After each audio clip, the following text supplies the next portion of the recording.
अस्सलाम वालेकुम students, I am Mohammad Ahmed Iqbal. आज हम डिस्कस करने वाले हैं क्लास 10 के chapter 18 atomic and nuclear physics के न्यूमेरिकल प्रॉब्लम्स को। तो फर्स्ट न्यूमेरिकल प्रॉब्लम में हमारे पास 18.1 है, half life of nitrogen is 7.3 seconds. यानी कि हमारे पास क्या दी हुई है, इसकी हाफ लाइफ दी हुई है नाइट्रोजन की, ये कितनी दी हुई है, 7.3 सेकेंड्स है। हम कह देंगे T1/2 is equal to 7.3 seconds हमारे पास गिवन है। कहता है कि a sample of this nuclide nitrogen is observed for 29.2 seconds है। यानी कि इसी एग्जांपल को जो हाफ लाइफ है नाइट्रोजन की है, तो उसको कितने टाइम के लिए, टोटल टाइम के लिए ऑब्जर्व किया है 29.2 सेकेंड्स के लिए। यानी कि जो टोटल टाइम है जितने में हमने ऑब्जर्व किया है 29.2 सेकेंड्स के लिए हमने ऑब्जर्व किया है। हमने क्या फाइंड करना है, calculate the fraction of original radio active isotope. हमने फाइंड करना है कि कितना रेडियो एक्टिव आइसोटोप जो है वो बच गया है। इसके अलावा रिमेनिंग टाइम आफ्टर दिस, जो इस टाइम के बाद कितना हमारे पास आइसोटोप जो होगा वो बच गया है। इसको फाइंड करने के लिए सबसे पहले हमें क्या मालूम होना चाहिए, हमें मालूम है कि हमारा जो फार्मूला है वो क्या है, n is equal to n naught 1/2, ये क्या आ जाएगा, t आ जाएगा। t क्या है, जितने ड्यूरेशन में वो क्या हो रहा है हमारे पास टिके हो रहा है, तो इसको हमने क्या करना है, फाइंड करना है। इस t को फाइंड करने के लिए हमारे पास क्या फार्मूला है, t is equal to total time divided by जो उसका क्या होगा, उसकी क्या होगी, हाफ लाइफ होगी। तो हाफ लाइफ हमारे पास टोटल टाइम कितना हुआ है, सबसे पहले हमारे पास जो क्या है, हमारे पास 29.2 सेकेंड्स है, और जो हाफ लाइफ है वो कितनी है, 7.3 सेकेंड्स है। अब हम क्या करेंगे, इसको उसके ऊपर डिवाइड करते हैं, तो हमारे पास क्या आ जाएगा, t इज इक्वल टू 4, यानी कि 4 टाइम वो क्या हुआ है, इसकी हाफ लाइफ कितनी आ रही है, 4 टाइम वो डिके हुआ है, इतने फ्रैक्शन में वो डिके हो रहा है। अब क्या करेंगे, हम इस t को हम यहाँ पे क्या कर देंगे, इस फार्मूले में पुट कर देंगे, तो हमारे पास क्या आ जाएगी, इसकी फ्रैक्शन आ जाएगी। n क्या है हमारे पास वो रेडियो एक्टिव आइसोटोप है जो डिके हो चुका है, और n नॉट क्या है हमारे पास, जो ओरिजिनल आइसोटोप होगा। हम ठीक है, जाएगा T1/2, ये T कितना आ गया, 4 आ गया है। अब ये क्या करेंगे हम, 4 आ गया है हमारे पास, हम इसको सिंप्लीफाई करते हैं, तो n is equal to n naught बटा क्या आ जाएगा, 16 आ जाएगा। यानी कि जो ओरिजिनल आइसोटोप है वो कितना डिके हो जाएगा, उसका 16 टाइम डिके हो जाएगा। हम क्या कह देंगे कि कितना डिके हो रहा है, हम इसका रिजल्ट लिखते हैं, द रिमेनिंग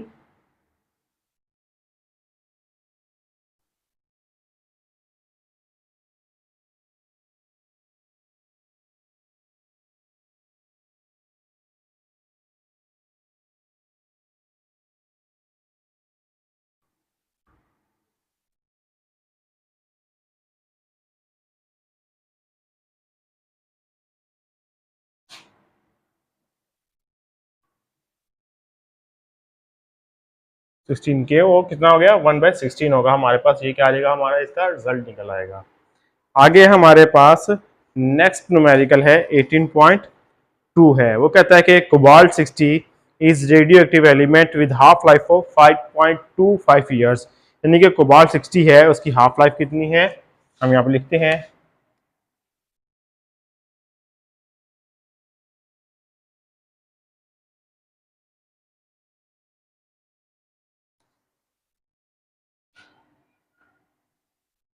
कोबाल्ट 60 वो कितनी आ गई है, T1/2 आ जाएगी। वो कितनी होगी है हमारे पास, 5.25 ईयर्स आ गई है। आगे वो कहता है कि हाउ लॉन्ग इट, आगे वो कहता है कि what fraction of the original sample will be left after 26 years. हमारे पास जो ऑब्जर्वेशन टाइम जो है उसका कितना है, जो टाइम टी दिया हुआ है, यानी कि ऑब्जर्वेशन टाइम जो दिया हुआ है वो कितना है, 26 ईयर्स दिया हुआ है। सिमिलरली वही हमारे पास चीजें दी हुई हैं, तो हमारे पास वही फार्मूला लगेगा, इस जैसे कि हमने फर्स्ट न्यूमेरिकल में लगाया था, n is equal to n naught 1/2, ये क्या आ जाएगा, t आ जाएगा। अब हमारे पास हमें मालूम है कि हम टोटल टाइम दिया हुआ है, टोटल टाइम कौन सा है, जो जिसमें हमने जिस ड्यूरेशन में हमने इसको क्या करना है, इस आइसोटोप को ऑब्जर्व करना है, और इसका हाफ लाइफ भी दिया हुआ है। तो हम क्या करेंगे, t को फाइंड करने के लिए हमारे पास क्या आ जाएगा, 26 डिवाइडेड बाई क्या आ जाएगा, 5.25 आ जाएगा। हम इसको डिवाइड करेंगे तो टी कितना आ जाएगा हमारे पास, कितनी हाफ लाइफ आ जाएंगी, ये 5 आ जाएगा, यानी कि 5 टाइम ये क्या हुआ है, डिके हुआ है इसका। तो हम क्या करेंगे, इसी चीज़ को सिमिलरली इस्तेमाल करते हुए इस फार्मूले में पुट कर देंगे, तो ये हमारे पास क्या हो जाएगा, n is equal to N naught, आगे t की पावर t जो हो जाएगी हमारे पास वो क्या आ जाएगी 5 आ जाएगी। तो अब 2 का हम इसका लेंगे 5 लेंगे, हमारे पास क्या आ जाएगा, n is equal to N naught 1/32 हो जाएगा। यानी कि हमारे पास जो रिमेनिंग होगा वो क्या होगा, 1/32 होगा। तो हम कह देंगे द रिमेनिंग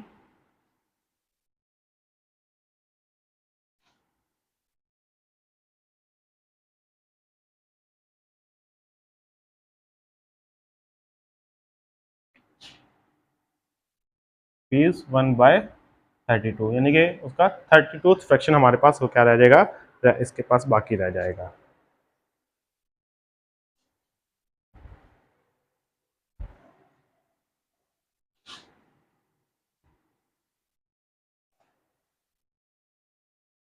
नेक्स्ट न्यूमेरिकल है हमारे पास 18.3, यानी कि थर्ड न्यूमेरिकल है हमारे पास इसका। तो क्या कहता है कि carbon 14 has half life of 5730 years है, यानी कि इसकी हाफ लाइफ दी हुई है, कितनी दी हुई है, 5732 ईयर 30 ईयर्स है हमारे पास। यहाँ पे how long it will take for quantity of carbon 14 sample drop to 1/8 of its initially, यानी कि ये अगर एक हमारे पास 8वां हिस्सा रह जाए उसका, तो उसके कितनी हमारे पास क्वांटिटी रह जाएगी, हमने ये फाइंड करना है। इसको फाइंड करने के लिए हमारे पास क्या दिया हुआ है, इसकी हाफ लाइफ दी हुई है, टी 1/2 कितना दिया हुआ है, 5730 ईयर्स दिया हुआ है। अच्छा, अब उसकी फ्रैक्शन कितनी है, इसकी 1/8 है। अब हमारे पास जो फ्रैक्शन बची हुई है 1/8 आ गई है। अब इसको हम निकालें तो हमारे पास ये क्या बनता है, 1/8 हमारे पास 2 की पावर कितनी बन जाएगी, 3 बन जाएगी। तो इस कंडीशन में हमारे पास अगर देखें तो हमारे पास वो जो फार्मूला है 1/2 का, इस हिसाब से तो ये क्या आ जाएगा, 1/2 टी इज इक्वल टू 1/2 क्या आ जाएगा, 3 आ जाएगा। यानी कि जो हमारे पास टी आ रहा है वो कितना बन जाएगा, टी इज इक्वल टू 3 आ जाएगा। हम पावर को कंपैरिजन कर रहे हैं उसका, तो हमारे पास क्या आ जाएगा, 3 आ जाएगा।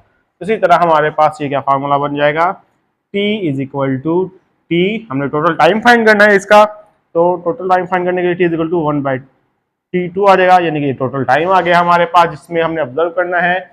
और ये क्या आ गया हमारे पास, नंबर ऑफ हाफ लाइफ आ गई है। आगे ये क्या आ जाएगा, फ्रैक्शन आगे हमारे पास क्या आ गई, हाफ लाइफ आ गई है। तो ये टी किसके इक्वल है, ये टी 3 के इक्वल है हमारे पास है। और टी कितना आ जाएगा, इसको हमने क्या करना है, फाइंड करना है। और हाफ लाइफ कितनी है इसकी, 5730 ईयर्स आ गया है। तो ये टी इधर आ जाएगा हमारे पास, तो ये इधर आके क्या आ जाएगा, इसके साथ मल्टीप्लाई हो गया, तो 3 मल्टीप्लाई बाय 5730 ईयर्स आ गए हैं। अब इसको हम मल्टीप्लाई करते हैं, तो मल्टीप्लाई करने के बाद हमारे पास क्या आ जाएगा, 90 ईयर्स आ जाएगा हमारे पास, यानी कि 70,190 ईयर्स आ जाएगा हमारे पास। तो ये क्या बन जाएगा हमारे पास, t इज इक्वल टू 1.7 10 की पावर 4 ईयर्स हमारे पास क्या आ जाएगा, इसका आंसर आ जाएगा। इस तरह हम क्या कर सकते हैं, अपने न्यूमेरिकल को सोल्व कर सकते हैं।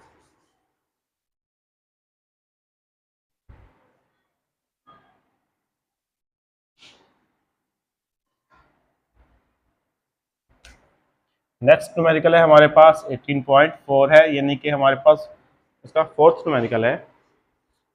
वो कहता है कि हमारे पास है टेक्नेटियम हमारे पास है 99 is radioactive element and use to diagnose brain, thyroid, liver and kidney diseases, यानी this element has half life of 6 years 6 hours है। अब इसकी हाफ लाइफ कितनी आ रही है हमारे पास, दी हुई है 6 आवर्स दी हुई है। 1/2 इज इक्वल टू 6 आवर्स आ गई हमारे पास।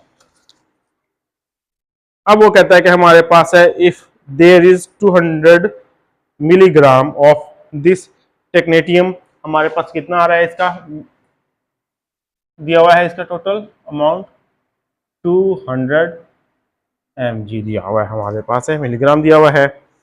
अब वो कहता है कि this technique present how much will be left in 36 hours, यानी कि हमने ऑब्जर्वेशन टाइम कितना दिया हुआ है, टी जो है हमारे पास है 36 आवर्स है, यानी कि हमारे पास हाफ लाइफ दी हुई है, इसके अलावा इसके मैथ दिया हुआ है, और इसके अलावा हमारे पास क्या दिया हुआ है, इसका टोटल टाइम दिया हुआ है। तो हमने क्या फाइंड करना है, इसका जो जितना हमारे पास रेडियोएक्टिव आइसोटोप क्या है बचा हुआ है वो फाइंड करना है हमने। तो इसके लिए हमारे मालूम है कि हमारे पास फार्मूला क्या है, n is equal to N naught 1/2 की पावर क्या आ जाएगी, t आ जाएगी।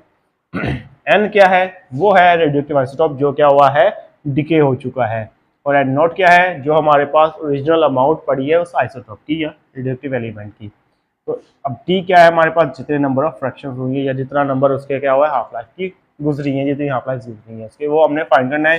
फाइंड करने का फार्मूला क्या है, T is equal to T 1/2 आ जाएगा। अब ये क्या आ जाएगा हमारे पास, टी कितना था हमारे पास, टोटल टाइम जो ऑब्जर्वेशन का टाइम है हमारे पास 36 आवर्स है, और हमारे पास हाफ लाइफ टाइम कितना है 6 आवर्स है। तो ये क्या आ जाएगा, इसका 6 आवर्स आ जाएंगे हमारे पास, 6 टाइम्स आ जाएगा हमारे पास है 6 दफ़ा ये हमारे पास इसकी, और ये हाफ लाइफ की। अब ये क्या आ जाएगा, n is equal to N naught हमारे पास क्या आ जाएगा 1/2, और 2 की पावर कितनी आ गई है 6 आ गई है। अब एन नॉट कितना दिया हुआ है 200 mg मिलीग्राम दिया हुआ है, तो ये मल्टीप्लाई हो जाएगा 1/2 की पावर क्या आ जाएगी 6 आ जाएगी। इसको हम कैलकुलेट करेंगे तो हमारे पास कितना आ जाएगा, n इज इक्वल टू जो रेडियोएक्टिव डिके हुआ है तो वो क्या हो जाएगा हमारे पास 1/3.12 mg यानी कि मिलीग्राम होगा, जो हमारे पास क्या बच जाएगा, इतनी हाफ लाइफ के बाद डिके होने के बाद हमारे पास ये अमाउंट बच जाएगी इसकी। ये तो स्टूडेंट्स हमारे पास आज का लेक्चर, आई होप आपको समझ आई होगी। आज के लिए इतना काफ़ी है। अल्लाह हाफिज़।